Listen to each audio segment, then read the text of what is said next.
This week, Cadbury's announces vegan milk chocolate bars, Trader Joe's adds its first vegan mac and cheese, and Starbucks will launch a meatless breakfast sausage. All this and more on Live Kindly's weekly vegan news. If you're new to our channel, you can subscribe by hitting the leaf icon in the bottom right corner of the video. Click the bell icon to turn on notifications, and please be sure to like and comment below. A vegan version of Cadbury's iconic dairy milk chocolate bar is in the works. Rumors started swirling about the new bar last year. A member of the Facebook group What Kiwi Vegans Eat posted a screenshot from a survey she took online. One survey about Cadbury products featured a slide showing a chocolate bar with vegan printed on the front.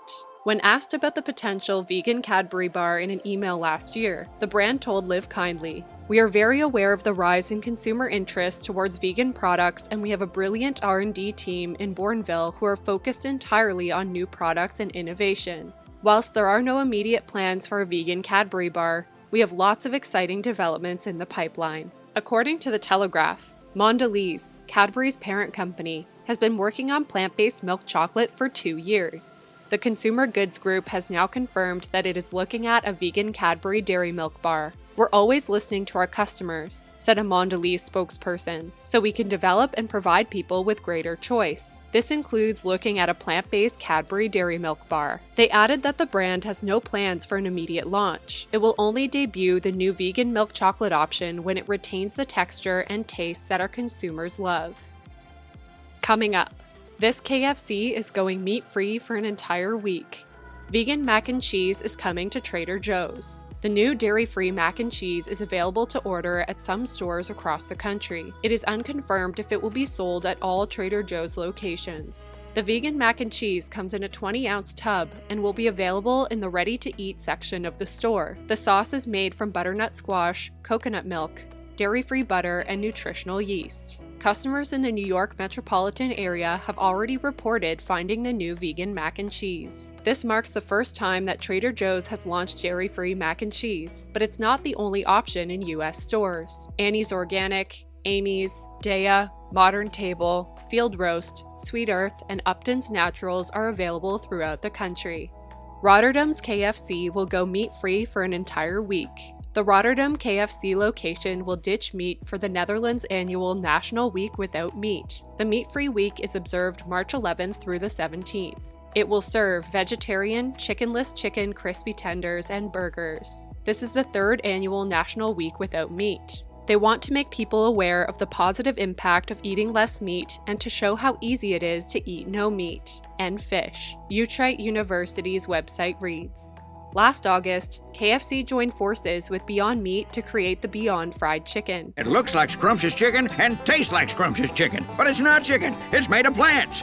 KFC tested the new products for 1 day at a store in Atlanta last summer. The store sold out in less than 5 hours. The company launched a new trial in more than 70 locations in Charlotte, Nashville, and surrounding areas earlier this month. It featured an updated vegan fried chicken recipe. KFC Beyond Fried Chicken is so delicious, our customers will find it difficult to tell that it's plant-based, Kevin Hochman, President and Chief Concept Officer of KFC US, said in a statement. He added, "I think we've all heard it tastes like chicken. Well, our customers are going to be amazed and say it tastes like Kentucky Fried Chicken." KFC also launched vegan chicken burgers across all 900 UK locations last month. The new menu item, dubbed the Zero Chicken Burger, features a corn patty coated in the company's signature 11 herbs and spices.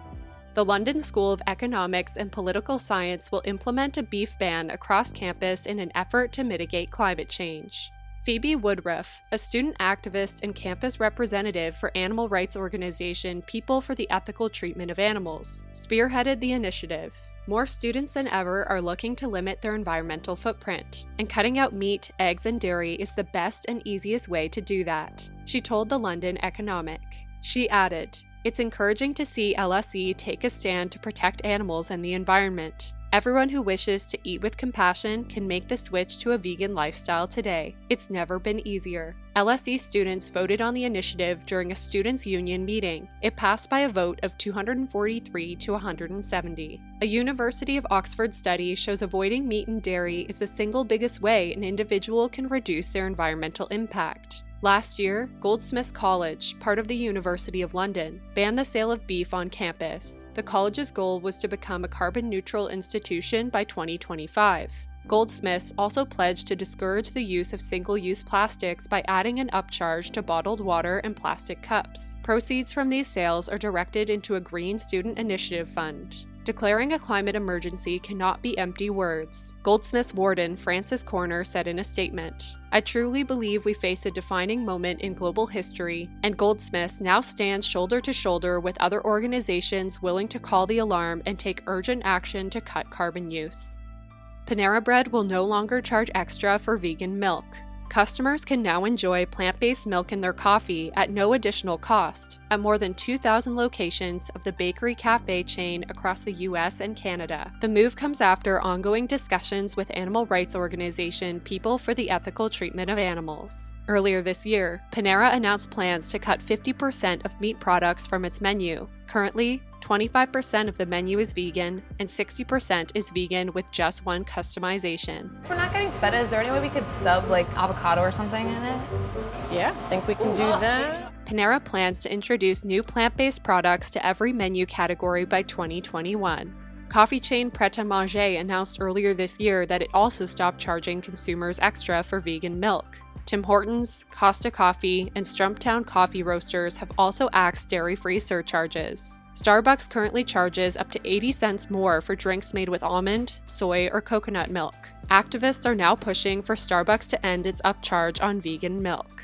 1/3 of plant and animal species could be wiped out in 50 years' time, according to new research. A new study conducted at the University of Arizona looked at data from 538 species in 581 places around the world. 44% had already gone extinct at one or more of the places they had earlier inhabited. This is called local extinction. According to Professor John J. Wise of the University of Arizona, the new research is unique in a number of different ways. It utilizes information from local extinctions that have already happened, not simply projecting what is going to happen in the future, he told LIVEKINDLY. It also estimates how quickly species can move to try and stay within tolerable climatic conditions, based on how quickly they have moved in the recent past. Thirdly, it determines the specific climate changes that drive local extinctions, and the amount of change that species can generally tolerate, and how much change will cause them to go extinct. In general, people have found that species in the tropics may be more sensitive to rising temperatures because tropical species are generally adapted to a narrower range of temperatures, Wines said.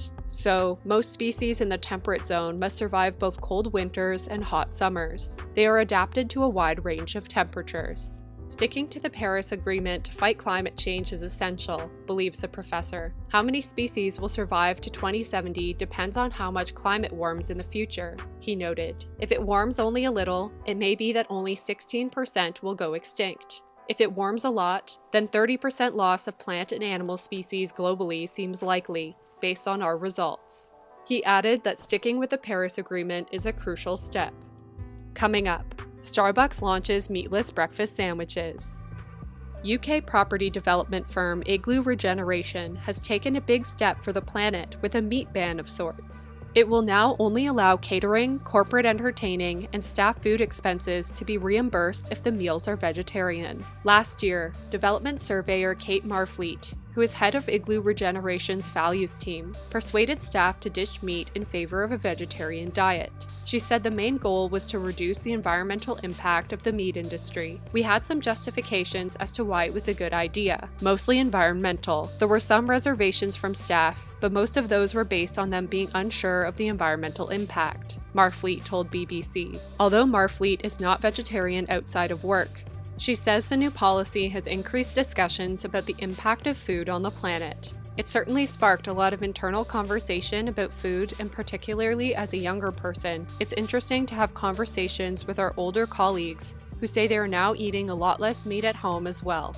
The company also encourages employees to use trains instead of cars to help minimize carbon emissions. John Long, Igloo Regeneration's director, emphasized the need for more companies to take action in reducing their environmental impact. We spend a lot of time thinking about the impact of our property development on the planet, Long told the BBC. We invest a lot of time thinking about sustainability, and we've been thinking about carbon for 20 years. About 6 months ago, we thought we ought to look at ourselves rather than just our projects. Starbucks launched plant-based breakfast sandwiches made with vegan Beyond Meat patties in Canada on March 3rd. The Beyond Meat cheddar and egg sandwich is part of Starbucks' spring menu additions. Starbucks revealed that a new plant-based option would launch soon earlier this year. We will be introducing a breakfast sandwich this year with a plant-based patty both in US and in Canada, said COO Roz Brewer in early February. Chief Executive Kevin Johnson said in January that the company aims to add additional vegan menu items in order to become more environmentally friendly. Starbucks currently offers a variety of vegan options. The coffee chain just added Oatly to the menu in 1,300 US locations. Customers can order their favorite vegan drinks with the Swedish oat milk across the Midwest. The promotion of plant-based food and drink at Starbucks is part of the company's push towards sustainability. Experts have indicated that reducing meat and dairy consumption in favor of plant-based foods is a productive way to help the environment. The company is also aiming to reduce its carbon emissions from direct operations and supply chain by 50% also by 2030. That's it for today. Are you excited to try Starbucks' new plant-based sandwiches? Let us know in the comments below. As always, remember to subscribe and hit the notification bell. We'll see you again next week for Live Kindly's weekly vegan news.